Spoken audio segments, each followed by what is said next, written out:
The morning sun painted golden streaks across the tall windows of the Manhattan School of Music. Inside the main auditorium, nervous energy filled every corner. Today was audition day, and dozens of families had traveled from all over the country, hoping their children would earn a spot at one of the most respected music schools in America. Parents sat in clusters, whispering about their children's accomplishments. One mother bragged about her daughter's private lessons with a famous violinist. Another father mentioned his son had been playing since age 3. Designer clothes rustled as families shifted in their seats. Expensive instrument cases lined the walls like silent witnesses to wealth and privilege. In the back row sat a woman in a faded blue hospital uniform. Her name tag still hung around her neck from the night shift she'd just finished. Beside her sat her 12-year-old son, Daniel. The boy wore clean clothes, but anyone could see they'd been bought from a thrift store. His sneakers had tape holding the sole to the upper part. His shirt was pressed but 2 sizes too big, probably handed down or bought with room to grow. Daniel clutched a wrinkled piece of paper. It was his audition form, filled out in careful handwriting. Where other applications listed prestigious teachers and years of formal training, his simply said he'd been teaching himself for 3 years. No famous instructors, no expensive music camps. Just 3 years of practice in a basement with a broken piano. His mother reached over and squeezed his hand. She could see the other families looking at them, their eyes making quick judgments. She'd worked 16-hour shifts to save enough money just for the application fee. This audition was everything they had. Up at the judges' table sat director Harold Whitmore, a man who'd spent 4 decades in the classical music world. His gray hair was perfectly combed, and his suit probably cost more than Daniel's mother made in a month. Beside him sat 3 other judges, all accomplished musicians with impressive credentials printed in the program. Whitmore flipped through the day's schedule with barely hidden boredom. He'd sat through hundreds of these auditions over the years. Most kids were adequately trained but unremarkable. Their parents pushed them into music because it looked good on college applications, not because they had genuine talent or passion. "Next up," announced the assistant director, reading from her clipboard, "Daniel Rodriguez." Whitmore glanced at the application in front of him. His eyebrows raised slightly. Self-taught?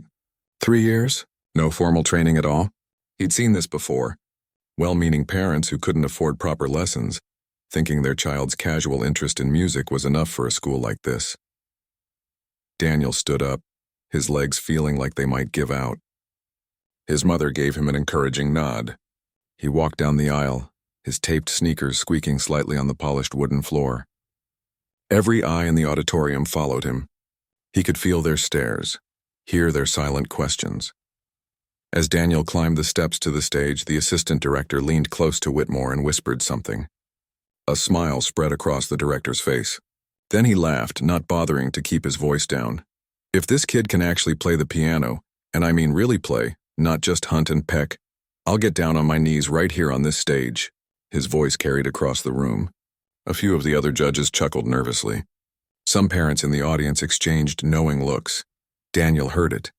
Every word. His face flushed red, but he kept walking toward the grand piano that sat center stage. It was beautiful, probably worth more than everything his family owned combined. The black surface reflected the stage lights like a mirror. In the audience, his mother's hands gripped her purse so tight her knuckles turned white. She wanted to stand up, to defend her son, to tell these people they had no idea what Daniel had overcome. But she stayed silent, letting her son face this moment alone. Daniel reached the piano bench and sat down. The judges watched with barely concealed impatience. Whitmore tapped his pen against his notepad, ready to make a quick assessment and move on to the next audition. They had 20 more students to get through before lunch. The boy adjusted his position on the bench, his back straight despite everything. He placed his hands above the keys, hovering there for a moment. The auditorium fell completely silent. Even the skeptical parents stopped whispering. Daniel closed his eyes. In his mind, he wasn't in this fancy auditorium anymore. He was back in that basement, sitting at the old broken piano he'd discovered 3 years ago. That piano had missing keys and strings that didn't work properly. But it was his piano, his escape, his way of dealing with everything that had happened. He thought about his father, about the last conversation they'd had before the accident. His dad had told him that music was special because it didn't need words. It could say things that were too big for talking.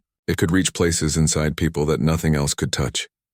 "Play for me," Daniel whispered to himself so quietly no one else could hear. "Just for you, Dad." Then his fingers touched the keys and everything changed. The first notes were soft, gentle like a whisper. But there was something in them, something that made Whitmore's pen stop moving. The director's smile began to fade. This wasn't what he'd expected. Not at all. Daniel's hands moved across the keyboard with surprising confidence. He was playing Chopin, a piece called Nocturne that professional pianists practiced for years to master. But more than that, he was playing it with feeling. Real feeling. Not the mechanical correctness of someone who'd been drilled by expensive teachers, but the raw emotion of someone who truly understood what the music meant. The melody filled every corner of the auditorium. It was beautiful and sad and hopeful all at once. Daniel's whole body moved with the music, swaying gently, his face peaceful despite what had just happened. He'd forgotten about the director's cruel joke. He'd forgotten about the judging eyes and the whispered comments. Right now there was only the music. One of the judges, a woman who'd been teaching for 30 years, felt tears forming in her eyes. She'd heard thousands of students play this piece, but never like this, never with this kind of depth. Whitmore sat frozen in his chair. His mouth had gone dry.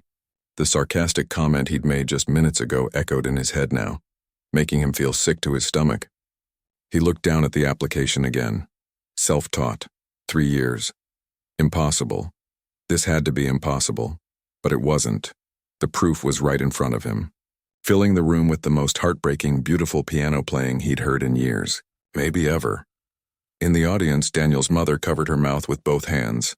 Tears streamed down her face. She knew what this music cost her son. Every note represented hours alone in that basement, playing until his fingers hurt, teaching himself because they couldn't afford anything else. Every phrase was built from determination and loss and love. The other families had stopped looking smug. They sat forward in their seats captivated. Even the kids waiting for their own auditions forgot to be nervous. Everyone was caught in the spell that Daniel was weaving with those keys. And then, without warning, Daniel shifted into a different piece. Something even harder. His fingers flew across the keys now, faster but still perfectly controlled. The music built and swelled, carrying everyone along with it. Director Whitmore realized his hands were shaking. In 40 years, he'd never felt like this during an audition. Never. This 12-year-old boy in taped sneakers and thrift store clothes was about to change everything. The music kept flowing from Daniel's fingers like water from a spring. He'd moved into a piece by Liszt now, something called un sospiro, which meant a sigh in Italian. Most professional concert pianists struggled with this piece. It required not just technical skill, but an understanding of emotion that usually only came with age and experience. But Daniel played it like he'd lived 100 lifetimes. His eyes were still closed, his face calm and peaceful. His fingers danced across the keys, sometimes gentle as falling snow, sometimes powerful as thunder. The notes rose and fell, creating waves of sound that washed over everyone in the room. Director Whitmore felt like he couldn't breathe. His hands gripped the edge of the judging table so hard his knuckles turned white. The cocky smile he'd worn just minutes ago was completely gone. In its place was something like shock, mixed with shame, mixed with awe. The judge sitting next to him, Professor Chen, was openly crying now. She didn't bother wiping away the tears. She'd dedicated her entire life to music, and in all those years she'd never heard a child play like this. The technical precision was impressive, sure, but that wasn't what made her cry. It was the soul in the music, the raw, honest emotion that poured out of every single note. In the third row, a mother who'd been bragging about her daughter's expensive lessons sat completely still. Her daughter, waiting for her own audition, looked up at her mom with worried eyes. "Mommy, can I play like that?" the girl whispered. Her mother didn't answer. She couldn't. Daniel's mother sat in the back, her work uniform still smelling faintly of hospital disinfectant. She was shaking, not from cold, but from the weight of watching her son pour out his heart in front of all these people who'd judged him the moment they saw his clothes. She knew exactly what he was thinking about right now. She knew he was playing for his father. The memory hit her hard. 3 years ago, when her husband had died in that construction accident, Daniel had stopped talking for almost 2 weeks. He'd walk around their tiny apartment like a ghost, not eating, barely sleeping. She'd been drowning in grief herself, working double shifts just to keep the lights on, and she hadn't known how to reach him. Then one day, Daniel had disappeared. She'd found him in the basement of their building, sitting at an old piano that had been abandoned there years ago. Half the keys didn't work. The strings were rusty. The wood was chipped and faded, but Daniel was sitting there pressing keys, listening to the broken sounds it made. "It's dead, just like Dad," he'd said quietly, "but it still makes sounds. It still tries." From that day on, he'd spent every free moment in that basement. She'd bought him an old phone at a pawn shop so he could watch YouTube videos and teach himself. He'd sit there for hours, practicing the same parts over and over until his fingers were sore. Sometimes she'd bring him dinner down there because he'd forget to eat. The other kids in their building made fun of him. "Piano boy," they'd call him. "Think you're better than us?" But Daniel never stopped. The music became his way of talking to his father, his way of keeping that connection alive. Now, watching him on that stage, she realized something. Her son wasn't just good at piano. He was extraordinary, and these people, with all their money and their fancy teachers, were finally seeing what she'd known all along. Up on stage, Daniel's playing grew even more intense. His whole body moved with the music now. The piece was building to its climax, the notes coming faster and faster, his hands crossing over each other in complicated patterns that seemed impossible. The assistant director who'd whispered the comment that started this whole thing sat frozen in her chair. She felt sick to her stomach. She'd judged this boy before hearing a single note. They all had. And now he was proving every single one of them wrong. In the audience, one of the fathers leaned over to his wife. "That's not possible," he whispered. "You can't learn to play like that from YouTube videos. It's not possible." But it was happening right in front of him, whether he believed it or not. The other students waiting for their auditions looked at each other with worry in their eyes. How were they supposed to follow this? Some of them had trained their whole lives with the best teachers money could buy, but none of them could play like the boy in the taped sneakers. Daniel's fingers flew across the final measures of the piece. The music swelled to fill every inch of the auditorium, so powerful and beautiful that it felt like the walls themselves were singing. And then with one final gentle note, it was over. Silence. Complete and total silence. Daniel's hands stayed on the keys for a moment. Then he opened his eyes like someone waking from a deep sleep. He looked out at the audience, suddenly remembering where he was. His face flushed red again. Had he done okay? He couldn't tell. Everyone was just staring at him. Then something unexpected happened. Director Whitmore stood up from his chair, but he didn't look angry. He looked shaken, like someone had just told him everything he believed about the world was wrong. He looked at the other judges, then back at Daniel. His lips moved, but no sound came out at first. Finally, he found his voice. "Young man," he said slowly, "please stay where you are. Don't move." Daniel's heart sank. Was he in trouble? Had he done something wrong? Maybe you weren't supposed to play two pieces. Maybe he'd broken some rule he didn't know about. But Whitmore wasn't walking toward him with anger. He stepped around the judges' table and headed toward the stage. The other judges watched him, confused. What was he doing? The director climbed the steps to the stage, his expensive shoes clicking on the wood. He walked across to where Daniel sat at the piano, frozen with uncertainty. Then, in front of the entire auditorium, Harold Whitmore did something he'd never done in 40 years of teaching. He got down on his knees, right there on the stage floor. The director of the Manhattan School of Music, one of the most respected musicians in the country, knelt down before a 12-year-old boy in thrift store clothes. I said, Whitmore's voice was thick with emotion, that I would get on my knees if you could really play. I'm a man of my word, even when I'm an arrogant fool who deserves to eat those words. Daniel stared at him, not understanding what was happening. In the audience, gasps rippled through the crowd. This was unprecedented, unheard of. Directors didn't kneel before students. Ever. Whitmore looked up at Daniel, and there were tears in the older man's eyes. In 40 years of teaching music, he said, loud enough for everyone to hear, in 40 years of listening to thousands of auditions and hundreds of professional concerts, I have never in my entire life heard anyone play the way you just played. He paused, his voice breaking slightly. How is this possible? How did you learn to play like that? Daniel looked down at his hands, still resting on the piano keys. How could he explain it? How could he tell this fancy director about the broken piano in the basement? About the nights he'd cried while playing because he missed his dad so much? About how every note was a conversation with someone who wasn't there anymore? Daniel started, then stopped. His voice was barely a whisper. I just play what I feel, sir. I play to talk to my dad. He died 3 years ago. The auditorium was so quiet you could hear people breathing. Whitmore closed his eyes for a moment, understanding washing over him. Your father, the director said quietly. He taught you to play? Daniel shook his head. No, sir. He died before I ever touched a piano. But he told me once that music was the language of feelings, that it could say things regular words couldn't. So when I found the piano in our basement, I thought maybe if I learned to speak that language, I could still talk to him somehow. Professor Chen, still crying at the judge's table, put her hand over her heart. Several other people in the audience wiped their eyes. Even some of the other kids looked close to tears. Whitmore stayed on his knees looking at this incredible boy. Then he reached out and put his hand on Daniel's shoulder. Your father was right, he said. And son, you've learned that language better than most people do in their entire lives. Director Whitmore slowly got back to his feet, but he didn't take his eyes off Daniel. The boy looked so small sitting at that massive grand piano, his oversized shirt making him seem even younger than 12. The director turned to face the auditorium, his voice carrying to every corner of the room. Ladies and gentlemen, he said, and his voice was shaking.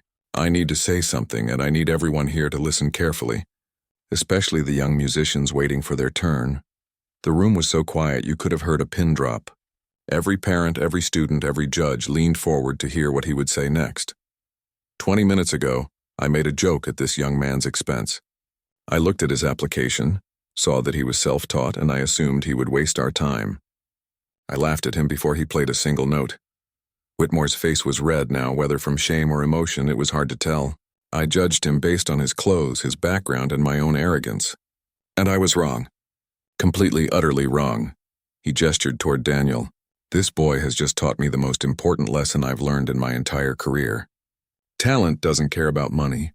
Genius doesn't need expensive teachers or fancy concert halls. Sometimes it just needs a broken piano in a basement and a reason to keep trying. Daniel's mother had both hands over her mouth now, tears streaming down her face. She'd spent 3 years worrying that her son was wasting his time, that she should somehow find money for proper lessons, that she was failing him by not being able to afford more. But here was one of the most respected music directors in the country saying her son was a genius. Whitmore turned back to Daniel. I'd like to ask you some questions, if that's all right. Everyone in this room needs to hear your story. Daniel nodded nervously. His hands were shaking now that the music had stopped. Playing had been easy. Talking to all these people was terrifying. You said you found a piano in your basement. Can you tell us about that? Daniel's voice was quiet at first. It was 3 years ago. After my dad died, I couldn't sleep much. One night I heard this sound coming from the basement of our building, like someone hitting metal or something. I went down to check, and there was this old piano. Really old. Someone had left it there, I guess, because they didn't want it anymore. He paused, remembering that first night. Half the keys didn't work. Some made sounds that weren't even right notes, but I pressed them anyway, and it felt like the piano was sad, just like me. Like we were both broken, but still trying to make sounds. Several people in the audience nodded. They understood that feeling even if they'd never touched a piano in their lives. So I kept going back, Daniel continued. At first I just pressed keys randomly. But then I wanted to make real music, like the songs my dad used to play on the radio. My mom got me an old phone, and I watched videos on YouTube. People teaching how to play, how to read music, all that stuff. Professor Chen spoke up from the judge's table. Did you practice every day? Daniel nodded. Every day after school, sometimes for 5 or 6 hours. The other kids in my building made fun of me. They said I was wasting my time, that I'd never be good without real lessons, but I didn't care.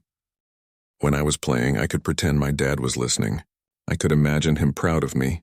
His voice got even quieter. Sometimes I'd play something really good, and I'd turn around expecting to see him there smiling, and then I'd remember he wasn't coming back. That made me sad, but it also made me want to play better. Like if I got good enough, maybe somehow he'd hear it. Does that sound stupid? No, Whitmore said firmly. That doesn't sound stupid at all. That sounds like the purest reason to make music I've ever heard.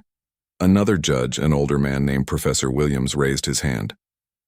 Daniel, do you know how difficult the pieces you just played are? Professional pianists practice those for years with trained instructors. How did you learn them? Daniel shrugged. I just listened to recordings over and over, hundreds of times. I'd watch videos of people's hands and try to copy what they did. When I messed up, I'd go back and do it again. Sometimes I'd spend a whole week on just one measure trying to get it to sound right. And the emotion? Professor Chen asked. The feeling you put into the music. Where did that come from? That's something we can't teach even with the best instructors in the world. Daniel thought about this for a long moment. I guess I just thought about what the music was trying to say, like that first piece by Chopin, the Nocturne. When I listened to it the first time, it made me think of my dad tucking me in at night when I was little. Safe and warm, you know. So when I play it, I try to remember that feeling and put it into the keys. He looked down at his hands. Music isn't just about hitting the right notes at the right time. At least that's not what it feels like to me. It's about making people feel something. My dad told me that once. He said music was a conversation between the player and the listener, but instead of words, you use feelings. The auditorium was completely silent. Even the parents who'd been so proud of their children's expensive education sat humbled by this 12-year-old's wisdom. Whitmore walked over to Daniel's mother in the back row. She stood up quickly, nervous about being singled out.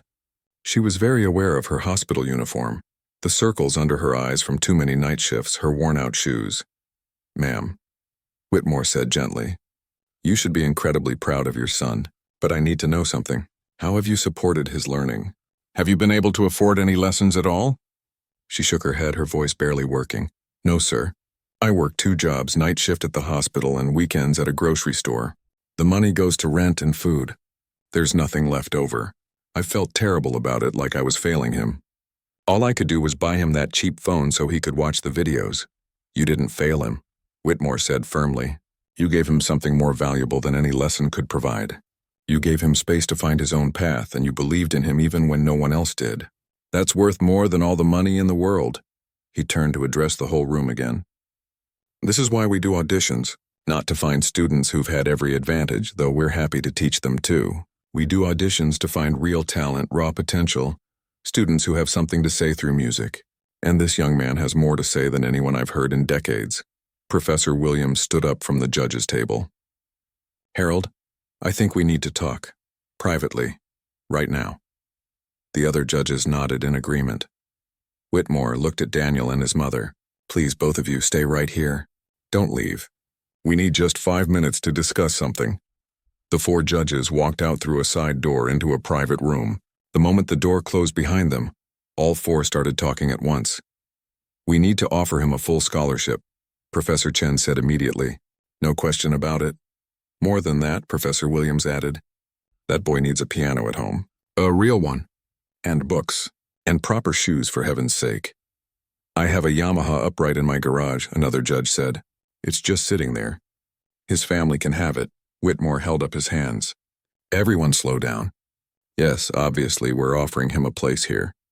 But we need to think bigger. That child is going to be famous someday.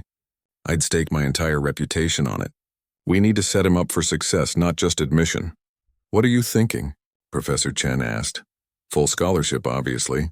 But also a stipend for his mother so she can cut back on work and support his practice time. We can pull from the emergency fund. And I'm going to call some colleagues who might want to mentor him.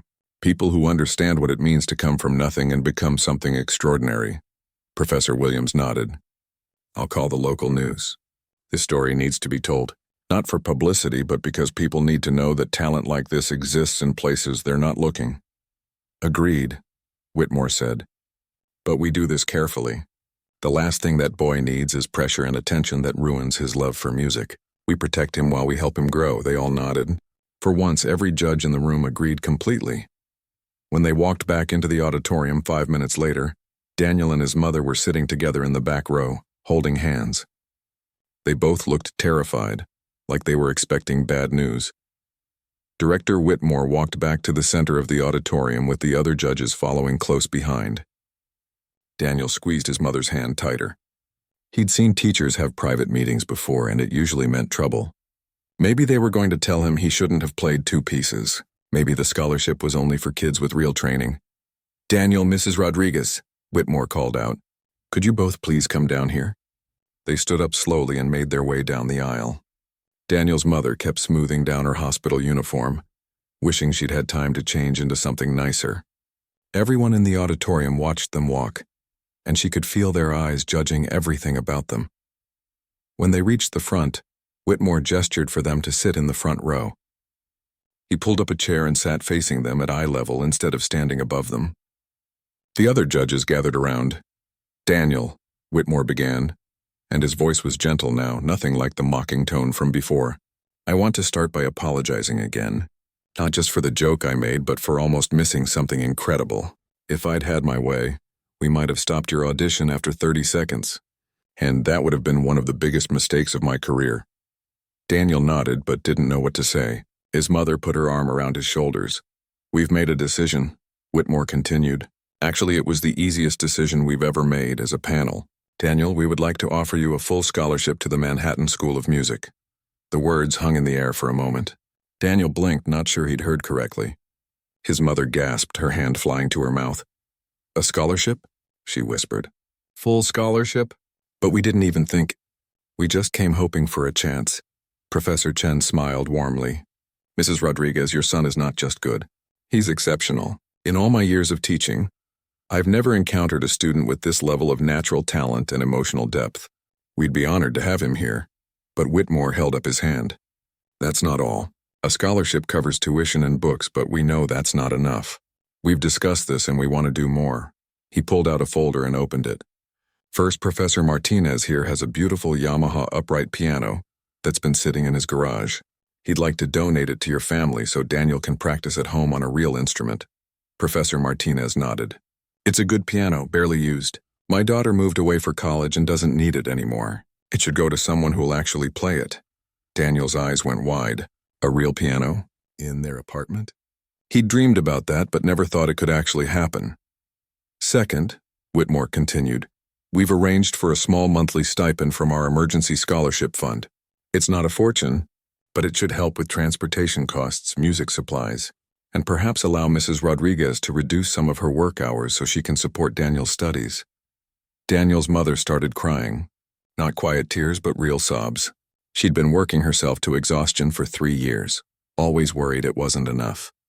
And now these people, these strangers, were offering to help carry the weight. "I don't know what to say," she managed to get out between sobs. "This is too much. This is too generous." "It's not charity," Professor Williams said firmly. "It's an investment in extraordinary talent. Your son is going to do amazing things, Mrs. Rodriguez. We want to make sure nothing stands in his way." Whitmore wasn't finished. "Third, I've already made some calls to colleagues of mine. 3 of them, all accomplished concert pianists, have expressed interest in mentoring Daniel. They want to work with him, help him develop his technique while preserving that incredible natural feeling he has, and they're willing to do it without charging fees." Daniel finally found his voice. "Why?" he asked simply. "Why would they do that?" Professor Chen leaned forward. "Because great musicians remember when someone gave them a chance. Because teaching someone like you, someone with real passion and not just technical skill, is a gift for the teacher too. And honestly, Daniel, because your story is inspiring. You represent everything music should be about." Whitmore closed the folder. "There's one more thing. A colleague of mine works in documentary production. He heard about what happened here today, and he wants to feature your story. A short film about undiscovered talent, about how genius can come from anywhere. It would help other kids like you see that they don't need expensive lessons to pursue their dreams." "Of course," Professor Martinez added quickly. "That's completely up to you and your mother. No pressure at all. You can say no." Daniel looked at his mother.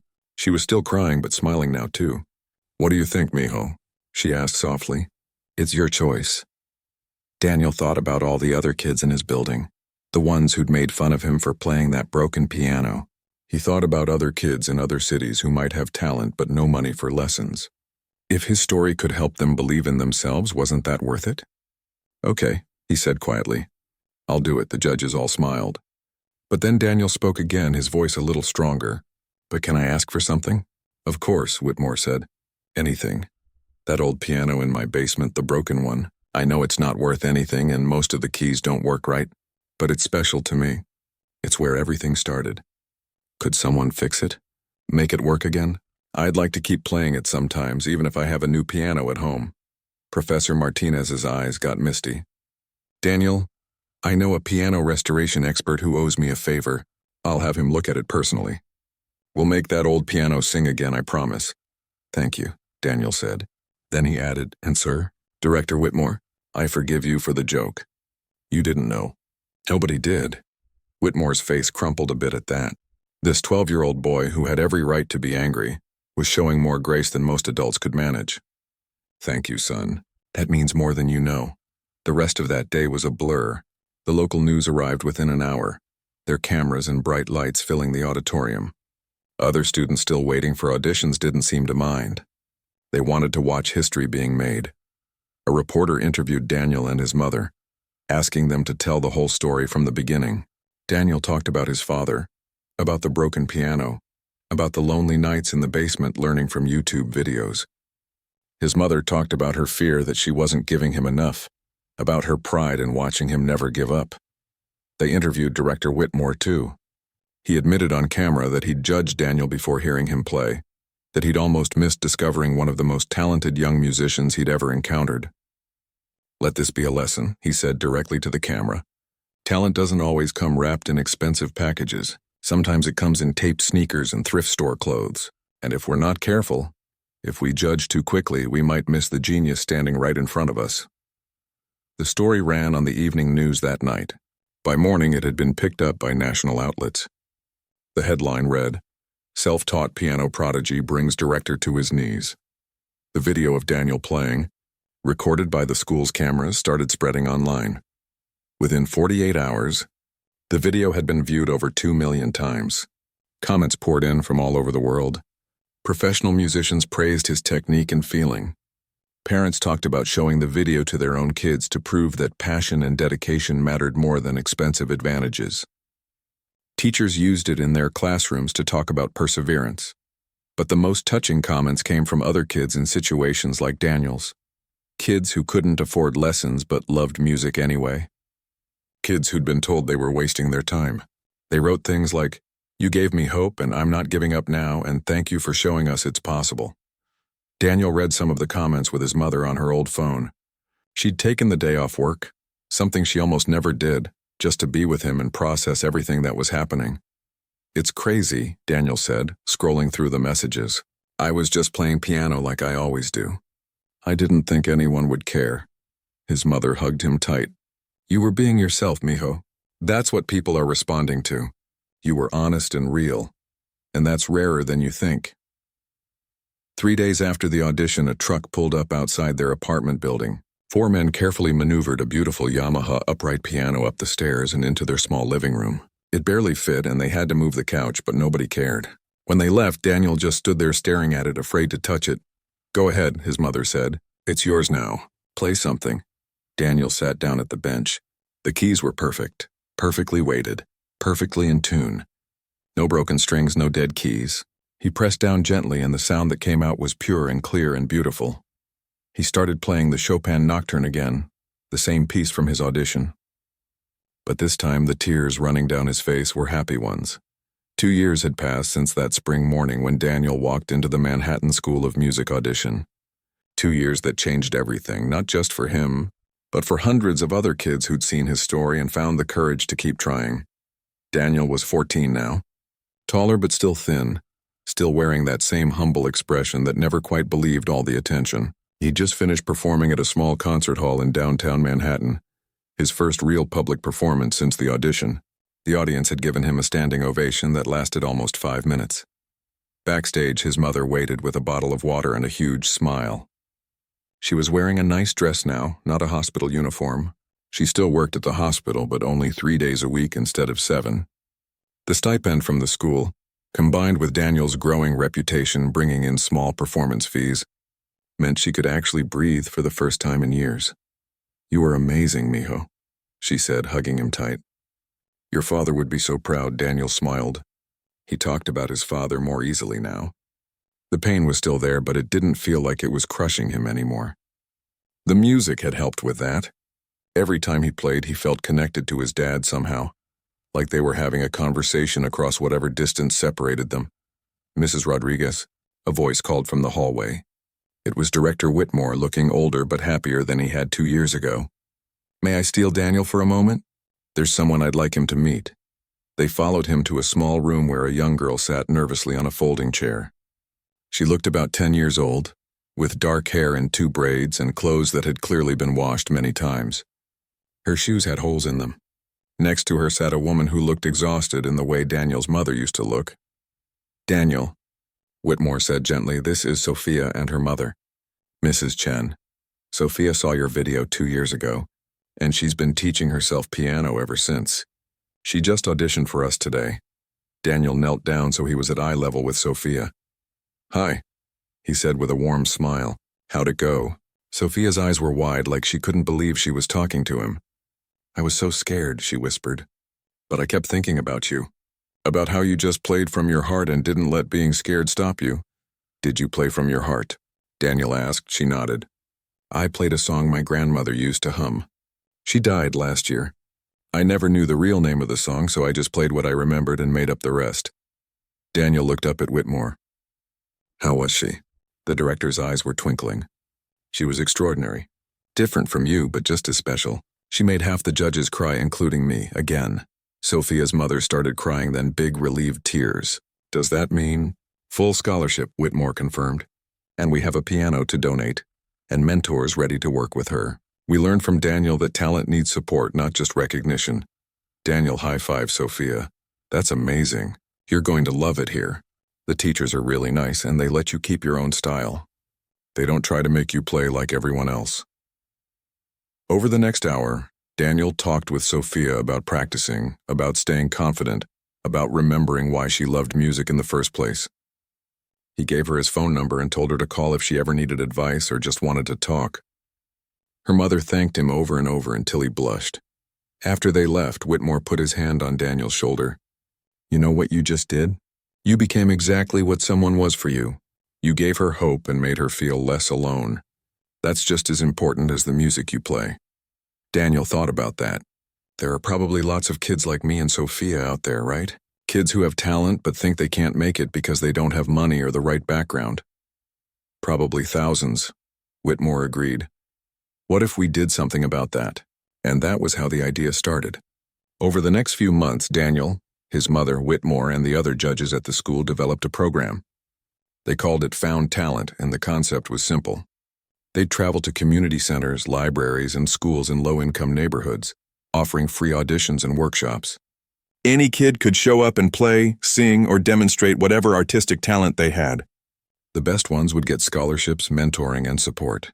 The program launched 6 months after Daniel's concert. In the first year, they discovered 12 kids with exceptional talent. A violinist from the Bronx who'd learned from watching subway musicians. A singer from Brooklyn who'd taught herself by listening to old records in her grandmother's apartment. A cellist from Queens who practiced on an instrument held together with duct tape and prayers. Each one got a full scholarship. Each one got the support they needed. And each one got to meet Daniel, who made sure to spend time with every new student, sharing his story and listening to theirs. The program caught national attention. Other music schools started copying the model. Arts organizations reached out asking how they could help. Donations poured in from people who'd seen Daniel's original video and wanted to help other kids like him get their chance. But the most meaningful moment came on a cold afternoon in December. Daniel and Whitmore went back to Daniel's old apartment building for a special event. The management had agreed to let them renovate the basement and turn it into a practice space for kids in the building. And sitting in the corner, fully restored and beautiful, was the old broken piano where Daniel had started his journey 3 years earlier. The restoration expert had worked magic. Every key worked now. The sound was rich and clear, but it still had the same worn bench and the same scratched wood, reminders of where it had been. A crowd gathered for the opening. Neighbors from the building, kids from the community, reporters, and supporters of the Found Talent program. Daniel sat at the restored piano, the same way he had that first night after his father died. "This piano taught me something important," he said to the crowd. "It taught me that being broken doesn't mean being worthless. This piano was broken and everyone thought it was garbage. but it still had music inside it. It just needed someone to see past the broken parts and listen to what it could still do. He started playing, and the basement filled with the most beautiful sound. Kids from the building watched with wide eyes. Some of them had made fun of him 3 years ago. Now they looked at him like he'd discovered some kind of magic. When he finished playing, Daniel stood up. This space is for anyone who wants to learn. Anyone who loves music but thinks they can't afford it. The piano is here. Free lessons will happen every week. All you have to do is show up and try. A little boy, maybe 7 years old, raised his hand shyly. Can I try? Right now? Daniel smiled and gestured to the bench. It's all yours. The boy sat down and pressed a key. Just one note, but his face lit up like he'd discovered treasure. And in a way he had. Daniel's mother watched from the crowd, tears rolling down her face for the 1,000th time since this all began. But these were good tears. Her son hadn't just found success. He'd found purpose. He was using his gift to open doors for others, to prove that talent could come from anywhere. That night, after everyone had gone home, Daniel sat alone in the basement one more time. He ran his fingers over the restored piano keys, remembering all the hours he'd spent here when he felt lost and alone. I did it, Dad, he whispered into the empty room. I learned the language you told me about, and now I'm teaching it to other kids just like you would have wanted. The basement was quiet, but somehow it didn't feel empty. It felt full of possibility, full of all the future musicians who would sit at this piano and discover their own voices. Director Whitmore found him there a few minutes later. You ready to go home? Daniel stood up and took one last look around. Yeah, but I'll be back. There are kids who need to know that this place exists, that someone believes in them. As they walked out of the basement and into the December cold, Whitmore said something he'd been thinking for a long time. You know, Daniel, I used to think my legacy would be all the famous musicians I'd taught over the years. But I was wrong. My legacy is going to be that I almost missed you, and then I didn't. That I learned to look past my assumptions and see real talent. And that one moment of humility changed everything. Daniel smiled. You got on your knees. Best thing I ever did, Whitmore laughed. Though my wife says I should have done it decades earlier. Would have saved me from being such an arrogant fool. They walked through the neighborhood, past the corner store where Daniel used to buy cheap snacks with whatever coins his mother could spare, past the playground where he used to sit alone because the other kids said he was weird for loving piano so much. Everything looked the same, but also completely different, because now when kids saw him, they didn't see someone to make fun of. They saw possibility. They saw proof that dreams could come true even when you started with nothing. 3 years ago, Daniel had been a lonely kid with a broken piano, trying to talk to his father through music. Now he was a young musician with a mission, opening doors for other kids who needed someone to believe in them. The broken piano in the basement had been fixed. But more importantly, Daniel had helped fix the broken belief that talent needed money and privilege to flourish. He'd proved that sometimes all it needed was passion, determination, and one person willing to really listen, and that made all the difference.